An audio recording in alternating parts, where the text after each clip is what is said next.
A definição dessa palavra intuição é um falar de Deus direto que não precisa da nossa mente, do nosso intelecto. A função do Espírito são três: é a consciência, é a intuição, a consciência e a comunhão, né? É uma das três essenciais. A da alma nós sabemos que são as emoções, pensamentos, são o intelecto. E do corpo nós sabemos, né, que é o tato, o olfato, a visão, que é onde nós vamos se expressar. Então o homem é feito tripartido: espírito, alma e corpo. Nascemos neste mundo, todo ser humano que nasce nesse mundo nasce espiritualmente morto. O espírito está nele, mas está morto. É como aquela mãe que gera um filho, depois esse filho morre no seu ventre, está morto. O filho está lá, mas está morto. Então nós nascemos tripartidos: espírito, alma e corpo, o espírito morto. Mas quando nós um dia ouvimos a palavra de Deus, o Evangelho da Graça, essa palavra nos regenera, ela regenera o nosso espírito. O Espírito Santo de Deus, ele conecta com o nosso espírito morto e vivifica. Por isso que 1 Coríntios 15, 45 em diante, vai mostrar que Jesus é o Espírito vivificante, é o Espírito que dá vida. E essa vida no nosso espírito é uma vida eterna. Graças ao Senhor, é um conhecimento que nós não vamos aprender isso na religião, né? Nenhuma religião do mundo vai mostrar isso para nós. É prerrogativa de todos os regenerados que almejam ouvir a voz do Pai. E o Pai sempre vai comunicar em nosso espírito. Então vamos ler aqui inicialmente o primeiro texto de Zacarias, capítulo 12, o versículo 1.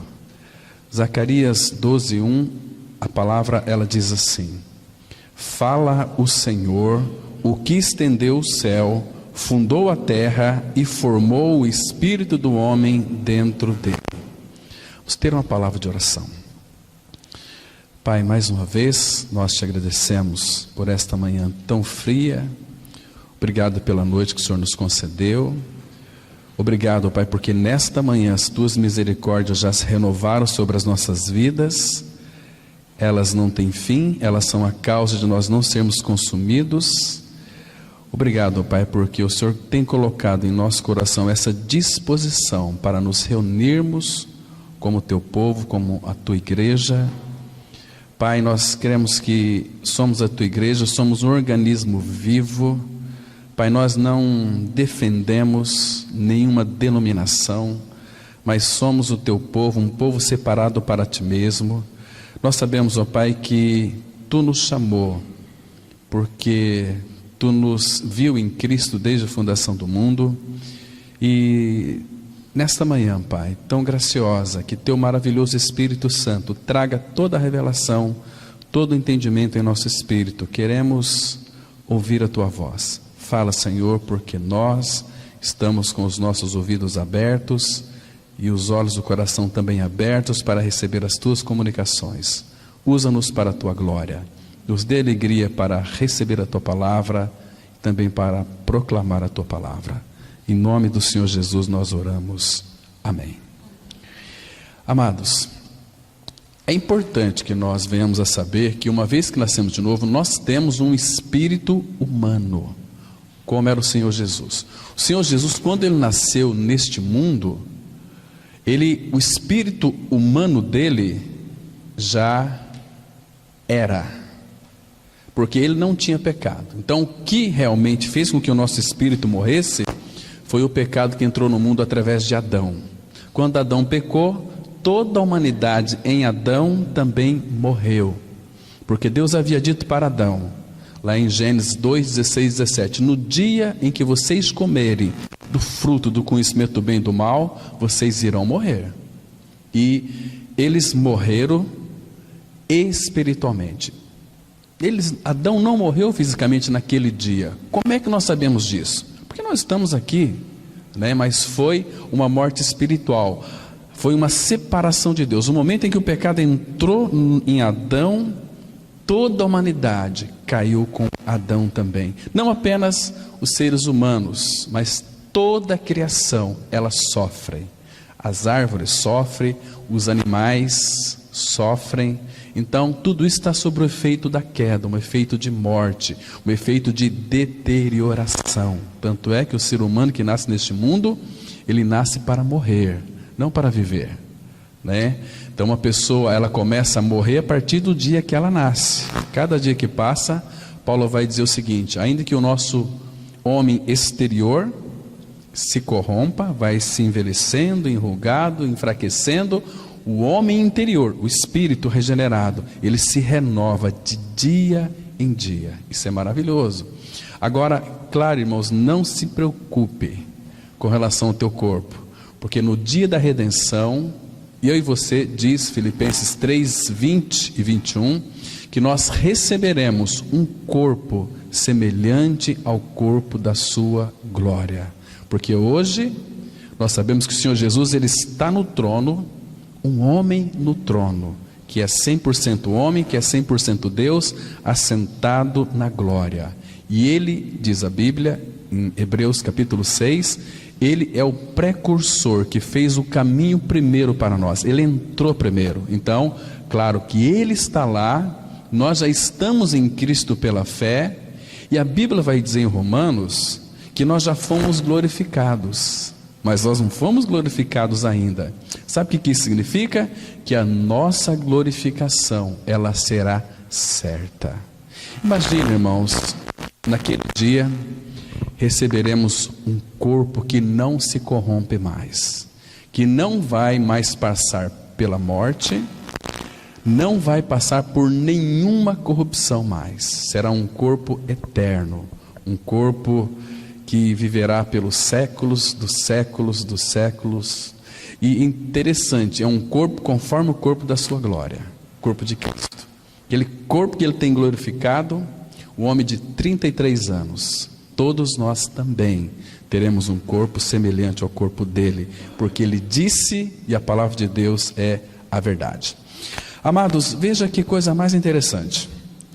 O Senhor, né, que estendeu o céu, fundou a terra, e agora, olha que coisa impressionante, ele formou o espírito do homem dentro dele. Isso aqui é maravilhoso. Essa palavra espírito, aqui no hebraico, ela significa um sopro. Essa palavra no hebraico significa um pneuma, da ideia de pneumático, um vento. É um vento, é uma inspiração divina, é onde Deus comunica conosco. Onde nós vamos ouvir a voz de Deus é no nosso espírito, né? Agora, irmãos, por que Deus fez o espírito humano dentro de nós? Qual é a razão disso? Irmãos, é para nós sermos a lâmpada do Senhor. É para que o Senhor então possa ter comunhão conosco em nosso espírito. O único lugar que nós temos comunhão com o Pai e podemos ouvir a voz dele é no nosso espírito. Nunca vamos ouvir a voz de Deus na nossa alma. Isso é um ledo engano. A alma está relacionada com as emoções, com a vontade, com a mente, com o nosso intelecto. Como é que nós sabemos disso? Porque Paulo disse em 1 Coríntios, se você ler aquele capítulo, você vai encontrar alguns versículos que diz assim: porque o mundo, por sua própria sabedoria, não o conheceu. Entende? Então Deus vai revelar a nós em nosso espírito. Agora, abra sua Bíblia, por favor, em Provérbios capítulo 20, versículo 27. Aqui nós temos uma declaração e vamos entender por que Deus então formou o nosso espírito humano dentro de nós. Foi para uma finalidade. Versículo 27, as escrituras, ela diz assim, olha: o espírito do homem, observa que aqui o espírito é letra minúscula, em algumas versões está alma, está errado, não é a alma aqui, é o espírito. O espírito do homem é a lâmpada do Senhor, o qual esquadrinha todo o mais íntimo do corpo. Então aqui, irmão, nós temos algo interessante que devemos observar. Primeiro, ele formou aqui em Zacarias 12:1, o espírito do homem dentro dele, é o espírito do homem. Então nós temos um espírito humano, percebe? Agora, a palavra fala que o espírito do homem é a lâmpada do Senhor, a qual esquadrinha todo o mais íntimo do seu ser. Isso aqui é interessante. Queridos, então Deus, o nosso Pai Celestial, deu ao homem um espírito ou também uma consciência, né? A consciência do espírito e a faculdade do espírito é intuição e consciência e também comunhão. Então, o Espírito Santo de Deus habita em nós pelo novo nascimento, no nosso espírito regenerado.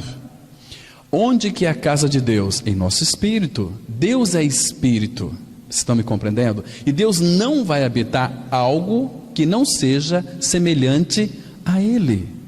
Entende? Então, no nosso espírito, é dentro de nós. Então, nós somos a lâmpada dele, a lâmpada do Senhor, como diz aqui. Agora, essa lâmpada de Deus está dentro de você e dentro de mim. Então, o que ele faz? Ele examina e prova os meus e os teus pensamentos, as suas palavras, as suas ações, e o Espírito Santo em nosso espírito irá reprovar tudo aquilo que está errado em nossas palavras, em nossas ações. Ele vai condenar tudo isso em nós. Está me compreendendo? Então, queridos, e um detalhe que é importante. Às vezes nós pensamos assim: não, eu me conheço muito bem. Nós não nos conhecemos, irmãos. Espiritualmente falando, nós não conhecemos a nossa alma. As nossas vontades são todas desalinhadas. Percebe? Os nossos pensamentos, muitas vezes, quando nós não temos uma mente renovada, Satanás lança todo tipo dos seus dardos, ou em outras palavras, ele faz você acreditar em pensamentos que são pensamentos de Deus, mas que são lançados por ele. Por isso que é um perigo muito grande a alma. Por isso que temos que pedir ao Pai discernimento para ouvirmos a voz de Deus em nosso espírito. Senão vai haver muita confusão, irmãos. Percebe? Muita confusão. Nós vamos confundir aquilo que é da alma pensando que é do espírito. Porque a linha que divide entre espírito e alma, ela é quase que imperceptível, e nós só vamos identificar isso pela palavra. Hebreus 4:12. Ela é viva e eficaz, mais penetrante do que qualquer espada de 2 gumes, a palavra, e ela divide alma e espírito. Pelo Espírito Santo comunicando em nosso espírito, nós vamos identificar se aquilo é alma ou se aquilo é espírito. Se milagres acontecem em nome de Jesus, se é de Deus ou se é da alma. Porque os milagres que acontecem, muitas vezes, não tem nada a ver com Deus. Não tem nada a ver com o diabo. O homem tem um poder de fazer coisas, são os poderes latentes da alma. As coisas acontecem em nome de Jesus e não são feitas por Jesus. Mas o homem tem um poder extraordinário de curar. Basta você, se você quiser aperfeiçoar nisso, procura conhecer a psicologia gnóstica. Tremendo, irmãos. Eu fui bem a fundo sobre esse assunto, né? Parei porque isso estava me influenciando, né? Onde pessoas chegavam com dores, pessoas totalmente atribuladas. Então a nossa professora colocava a mão ali na nuca e falava umas palavras, e cadê dor, e cadê doença, e os milagres aconteciam. Mais para frente eu vim compreender que isso não tem nada a ver com o cristianismo, nem com o diabo também, nem com Deus, nem com o diabo, porque nisso envolve no meio cristão profecias,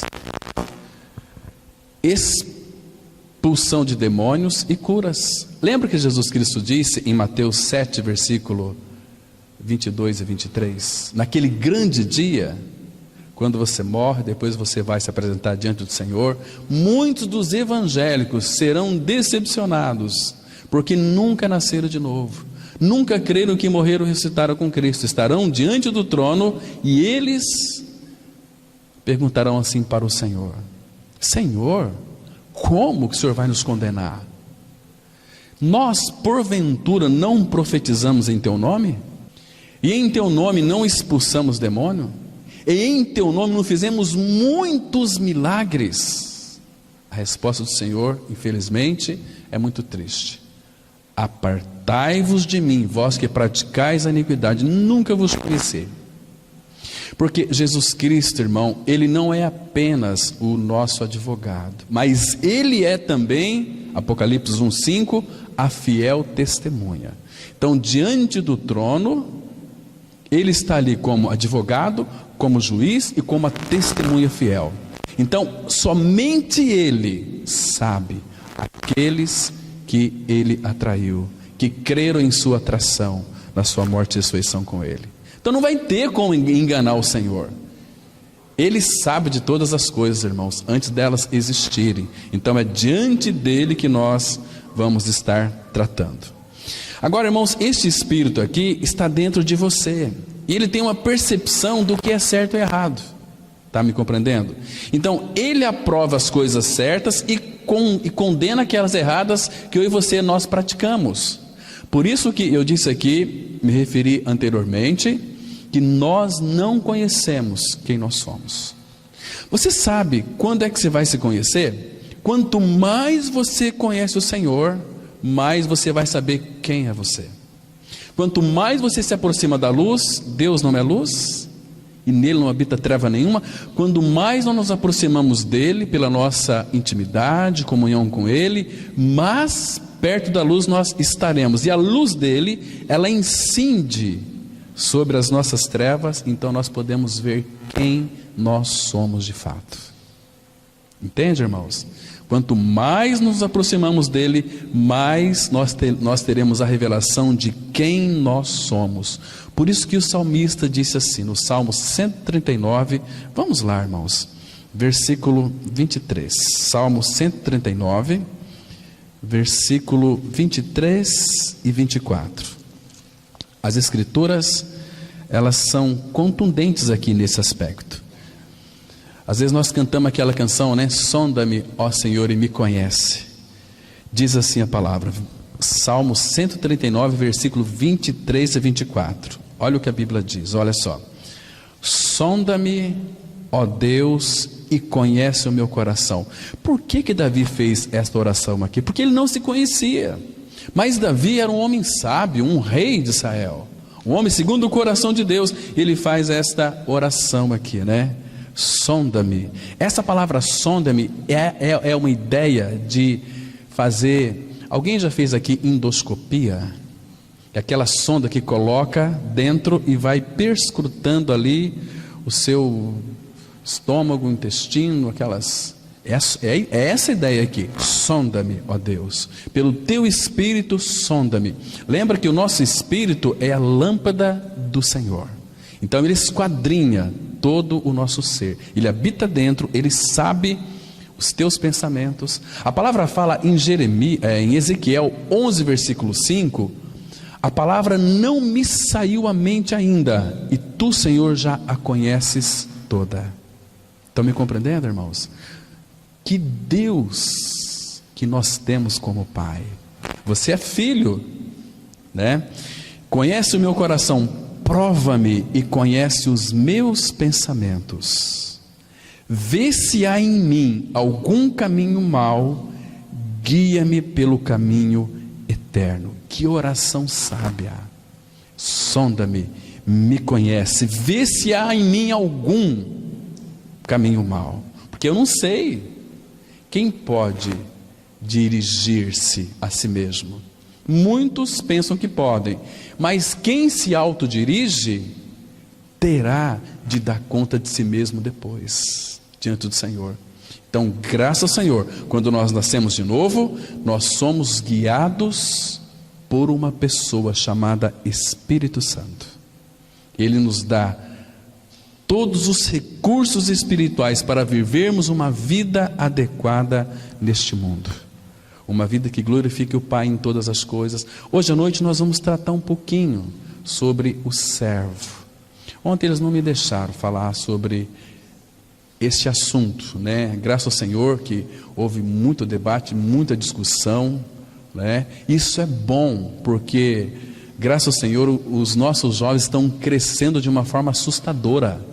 Estão amando o Senhor, estão querendo o Senhor, estão sofrendo por outros que de fato não têm tido essa mesma percepção.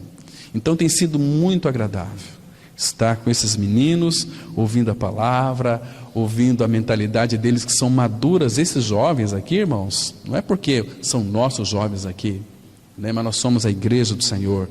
Mas eles colocam muitos teólogos no bolso, porque conhece o Senhor de uma forma experimental, não teórica, né? É muito difícil, é muito complicado você conhecer o Senhor, conhecer a respeito do Senhor. Você se lembra quando Paulo ele escreveu assim? Depois a gente vai ver aqui no nosso estudo, que quando aprouve revelar seu Filho em mim.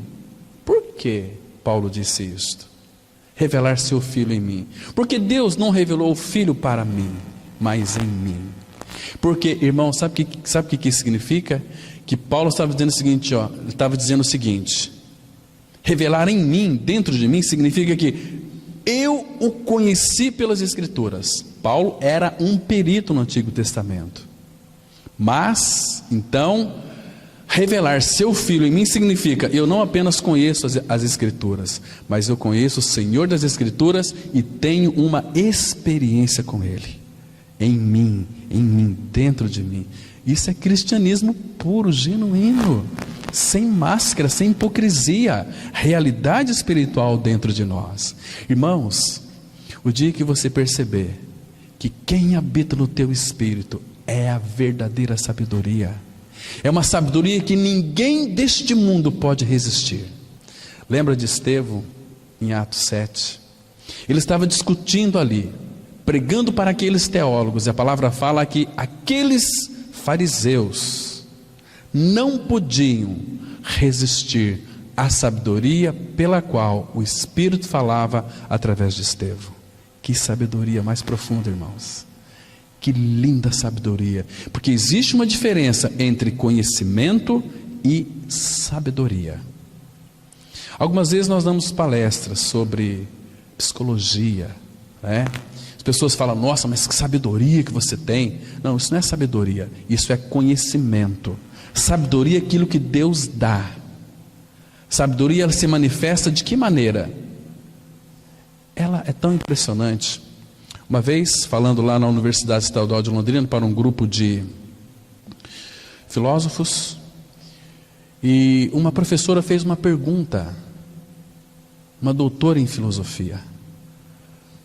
Moço, então eu quero fazer uma pergunta sobre um tema que nós estávamos discorrendo. Olha como a sabedoria se manifesta.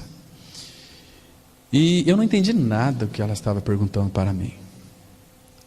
E falei, e na hora eu falei, meu pai, baixei a cabeça e falei, Senhor, vou sair daqui envergonhado. Mas aí na hora o Espírito Santo trouxe um entendimento ao meu coração de algo que eu havia feito mais ou menos uns 3 meses e meio.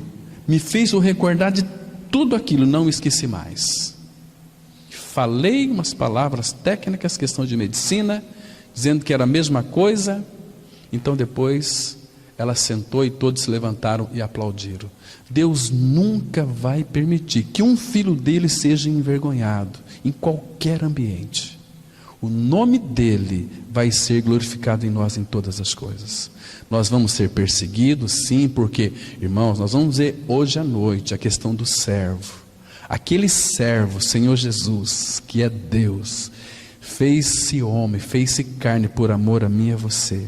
Ele habita dentro de nós. Então nós também temos um espírito de servo, um espírito de rei, um espírito de homem e um espírito de... Lucas fala que ele é homem, Mateus rei, João Deus. Entendeu? A gente vai ver hoje como que esse espírito de servo funciona e como que nós servimos a Deus de uma forma adequada. Porque nós pensamos assim, né? Você serve a Deus aonde? Lá na palavra da cruz. Não, aqui você não serve a Deus aqui. Aqui nós somos ministrados pelo Senhor, mas você serve ao Senhor no seu trabalho. Então, como você servir ao Senhor no seu trabalho de uma forma eficiente? Quando você entra ali no seu trabalho, qualquer trabalho que seja, faxineira, ou talvez magistrado, né? Um amigo meu, Marcelo, hoje, ele trabalha junto com a Raquel Dodge, né? Estava conversando hoje pela manhã, falou: Cláudia, você vai vir nos visitar nós quando aqui? Você não quer conhecer a Raquel Dodge? Eu falei: olha só, a palavra fala que Deus nos coloca no meio dos príncipes, né? Falei: vamos marcar sim, meu irmão, nós vamos qualquer dia, vamos dar uma passada aí, passar um final de semana aí, né? E interessante, irmãos, né? O Senhor faz isso. Então, quando você entra no seu trabalho, irmão, você já parou para pensar quem que você está levando no seu interior? O Rei dos Seis, Senhor dos Senhores. Então as pessoas vão cheirar em você aquilo que 2 Coríntios 2,15 fala: nós somos o bom perfume de Cristo. Pessoas vão, como os fariseus, farejavam Jesus, farejavam, sentiam o cheiro de Jesus. Aquele cheiro, não é que você vai se esforçar para ser uma pessoa diferente, a vida de Cristo em você lhe torna uma pessoa diferente. Porque, irmãos, é inconcebível você não ser notado, porque você está trazendo no seu interior o Deus Todo-Poderoso. Imagina só, irmãos, o Pai, o Filho, o Espírito Santo habitando no seu interior, no seu espírito. Então não perca a consciência disso. A Bíblia não diz tão claramente: não mais eu, mas Cristo vive em mim. Não mais eu, mas Cristo. Imagina só o teu falar. Como é o teu falar no seu trabalho? É um falar contundente, é um falar marcante, é um falar que realmente vai fazer com que os corações sejam abalados. Mas, irmãos, nós vamos então aqui, com a ajuda do Senhor, avançar um pouquinho sobre essa questão da intuição. Então vamos aqui avançar um pouquinho mais. A intuição é o órgão sensitivo do espírito humano. É tão diametralmente diferente do sentido físico e do sentido anímico, que é chamada intuição. Anímico é no aspecto da alma. Tudo que vem da alma é ânimo, essas coisas, emoção. A alma, ela está triste, mas depois ela está alegre. A alma é uma série de coisas, né? Hoje está feliz, amanhã está triste. Isso aqui é viver uma vida anímica, uma vida na sua alma. Está tudo bem, então, está tudo contribuindo, então estou feliz, alegre. Mas quando está vivendo um momento difícil, uma circunstância apertada, aí se entristece, chora, murmura. Isso é a alma. Está me compreendendo, irmãos? Agora, a intuição, ela suporta uma sensibilidade direta, independente de qualquer influência exterior. Por isso que eu disse aqui no início, que quando Deus fala conosco, Ele fala intuitivamente. É uma voz direta em nosso espírito. Aí sim nós iremos poder discernir pelo nosso pensamento, pelo nosso intelecto. Não é que vai passar pela nossa mente e entrar no espírito, não. A intuição é Deus falando diretamente no espírito. Aí depois nós vamos trazer para o pensamento, para a gente assimilar. Paulo, quando teve aquela visão de Cristo, ele tentou fazer a obra do Senhor, deu tudo errado. Depois ele ficou 14 anos assimilando aquela visão. E nós temos então as suas 13 cartas, irmãos. Muito interessante, né? Esse conhecimento que nos chega sem nenhuma ajuda do pensamento, da emoção ou da vontade, é intuitivo. A intuição é o falar claro, direto, imediato da verdade, sem o auxílio do raciocínio, ou seja, é uma visão nítida que os santos têm da voz de Deus. A voz de Deus em nossos corações soa como um fluir espontâneo. Elias, descreveu-a como uma voz mansa e suave. Vamos ler aqui 1 Reis 19, versículo 12, que diz assim: depois do terremoto, um fogo, mas o Senhor não estava no fogo, e depois do fogo, um cicio tranquilo e suave. E o versículo 13, na sequência aqui, vai dizer o seguinte, que Elias ouviu a voz do Senhor.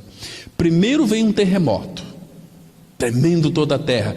Elias disse: Senhor está aí. O Senhor não estava no terremoto. Depois veio aquele vento. O Senhor não estava no vento. Depois veio aquele fogo. Os crentes aí gostam de fogo. Tá, não, o Senhor não estava no fogo. Aí veio aquele cicio manso, suave, tranquilo, sereno. Era a voz do Senhor. Irmãos, o Senhor não, ou em outras palavras, deixa eu melhorar aqui. Deus não vai falar em nosso espírito, ou talvez Ele fala, mas nós não vamos compreender a sua voz, porque se a nossa alma estiver muito agitada, não vamos ouvir a voz dEle. Irmãos, nós temos que, como o Salmo 131 diz assim, versículo 2: de certo que eu fiz calar e sossegar a minha alma, como uma criança que acabou de mamar. Ela vai dormir. Então a nossa alma no colo do Pai tem que ficar quieta, tranquila, para a gente poder ouvir a voz. Uma pessoa que ela está, irmãos, com a sua alma abalada, agitada, ela não vai ouvir a voz de Deus. Mesmo que o Senhor queira falar, ela não vai ter aquele discernimento, porque há uma agitação, há um barulho interno. Ainda que ela vá para um local recluso, um quarto fechado, sem nenhum barulho, mas existe uma agitação, um barulho na sua alma, que impede de ouvir a voz do Pai. Então a nossa alma tem que estar quieta, tranquila e sossegada, para poder ouvir a voz do Pai. No cicio, o Senhor vai comunicar conosco no silêncio. Nós temos que guardar silêncio. Irmãos, naquele terceiro discurso de Moisés, quando ele e os sacerdotes foram dar um recado para o povo deles, uma das coisas que ele pediu para aquele povo foi: façam silêncio, guardem silêncio, que o Senhor vos falou. Abra sua Bíblia, por favor, em Deuteronômio capítulo 27, versículo 9. Olha o que a Bíblia diz. Muito interessante a questão do silêncio, irmãos. Será que a nossa alma tem estado agitada ultimamente? 27, versículo 9. Olha que coisa mais interessante. Diz assim a palavra: falou mais Moisés, juntamente com os sacerdotes levitas, a todo Israel, dizendo: guarda silêncio e ouve, ó Israel, hoje vieste a ser povo do Senhor teu Deus. Portanto, obedecerás à voz do Senhor teu Deus, e lhe cumprirás os mandamentos e os estatutos que hoje te ordeno. Vocês querem ouvir a voz dele? Guardem silêncio, porque ele vai falar.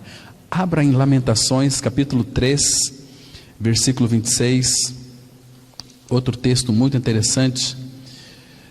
Lamentações de Jeremias, capítulo 3, versículo 26. Olha o que a Bíblia diz. Bom é aguardar a salvação do Senhor, e isso em silêncio. Silêncio. Isaías, capítulo 30, versículo 15. Texto conhecido nosso, mas vale a pena nós darmos uma lida. Aqui a palavra, ela diz assim, Isaías 30, versículo 15. Porque assim diz o Senhor Deus, o Santo de Israel: em vos converterdes e em sossegardes está a vossa salvação, na tranquilidade e na confiança a vossa força, mas não o quisestes. Está vendo? Irmãos, a nossa força está em ficarmos em silêncio para ouvirmos a voz do Pai. Irmãos, como que, por exemplo, alguns locais de reunião, existe louvor e bagunça e palmas e agitação toda, depois as pessoas vão conseguir ouvir a voz de Deus através da palavra? É muito difícil. Hoje é um barulho, e Amós vai dizer o seguinte: Deus está dizendo: afasta de mim o estrépito dos teus cânticos, fazem muito mal para mim, não posso aceitar isso de vocês, porque Deus quer falar, né? Agora, se a nossa alma estiver agitada, como nós vamos ouvir? Depois vocês leem Jó capítulo 4 inteirinho, vocês vão ter mais luz sobre a questão de guardar silêncio, né? Vamos avançar um pouquinho aqui então. O momento que vivemos está tão comprometido com o materialismo e com o pensamento cognitivo, analítico, que quase zombamos quando ouvimos alguém afirmar que é capaz de ouvir a voz de Deus. Certamente existe uma profunda fome dentro de nós por comunhão com Deus e por ouvi-lo falar em nossos corações. É imperativo que um nascido de novo saiba que tem um espírito, posto que toda comunicação com Deus tem lugar ali. Se o regenerado não discernir seu próprio espírito, sempre ignorará a maneira de comunicar-se com Deus no espírito. Facilmente substituímos as obras do espírito com os pensamentos e emoções da alma. Portanto, quem vive no espírito discerne bem todas as coisas. Vamos ler aqui 1 Coríntios 2, verso 15. Porém, o homem espiritual julga todas as coisas, mas ele mesmo não é julgado por ninguém. Irmãos, esse texto aqui, o homem espiritual, o que isso significa? É um homem, uma mulher que anda segundo o Espírito. Aqui, Espírito em letra minúscula. O homem espiritual é o homem que tem um Espírito. Nós somos homens e mulheres espirituais que cremos no Senhor. Mas a pergunta é: nós somos guiados pelo Espírito do Senhor? Porque, irmãos, se nós não ouvirmos a voz do Senhor no nosso espírito, como Ele pode nos guiar? Não tem possibilidade. Nós vamos nos autoguiar. O que nós vemos hoje são pessoas se autoguiando, sendo dirigidos pelo certo e errado. E eu faço assim, eu acho que é certo, eu vou fazer assim. Não, mas isso aqui é o correto, é o errado. Ainda que seja correto, é o errado. Porque o Filho de Deus, a nova criatura, não anda por este princípio mais de certo e errado. Isso o Espírito Santo nos repreende no nosso espírito quando vamos fazer algo que é errado. Ele vai condenar, mas não vai proibir com a camisa de força, olha você, e nem fazer ameaças. Ele vai deixar, ele vai te mostrar. Mas o sentido aqui de andar segundo o Espírito, andar pela vida do Espírito, ser guiado pelo Espírito, é não mais pelo princípio de certo e errado, é pela paz. Se eu for fazer algo, eu tenho que então pedir a orientação do meu Pai. A palavra fala no Salmo 32:8 que Ele me instrui e Ele me aconselha em tudo aquilo que eu for fazer. Então, como que eu devo reconhecer se é da vontade do Pai que eu compre agora uma caminhoneta nova para mim? Ou compro uma Land Rover para mim? Tenho muita vontade de ter uma Land Rover. Eu tenho muita vontade de ter aí umas 5 fazendas. Não é assim? Puxa. Mas como que eu vou saber se é da vontade de Deus ou não? Eu quero comprar uma casa nova. Como é que eu vou saber se é da vontade do Pai ou não? Eu vou buscar a direção do Senhor. Eu tenho esse dinheiro para comprar essas fazendas, viu, irmãos? Eu tenho esse dinheiro para comprar essa caminhonete, essa Land Rover. Então, como que eu vou saber se é da vontade do Pai ou não? Eu vou orar. Falar: Pai, é da tua vontade que eu compre essas 4 fazendas? Ou esse carro novo, ou essa casa? É da tua vontade? Pai, eu estou namorando uma moça. É da tua vontade que eu case com ela ou não? Estou namorando um rapaz. É da tua vontade que eu case com ele ou não? Qual vai ser a resposta divina? Colossenses 3,15 diz assim: seja a paz de Cristo o árbitro em vosso coração. Está me compreendendo? Aí você tem aquela paz, você vai comprar, aí as pessoas: não compra, eu já tive experiência, para mim deu tudo errado. Não. É a paz de Cristo, que é o árbitro, quem vai julgar, quem vai decidir. Não a vontade daqueles que estão ao meu redor e nem a minha própria vontade. Irmão, nós temos que entender que nós vivemos para o Pai, não para nós. E que Ele nos salvou, não foi para o nosso benefício, foi para o benefício dEle. Estão me compreendendo? Claro que no benefício dEle nós somos beneficiados,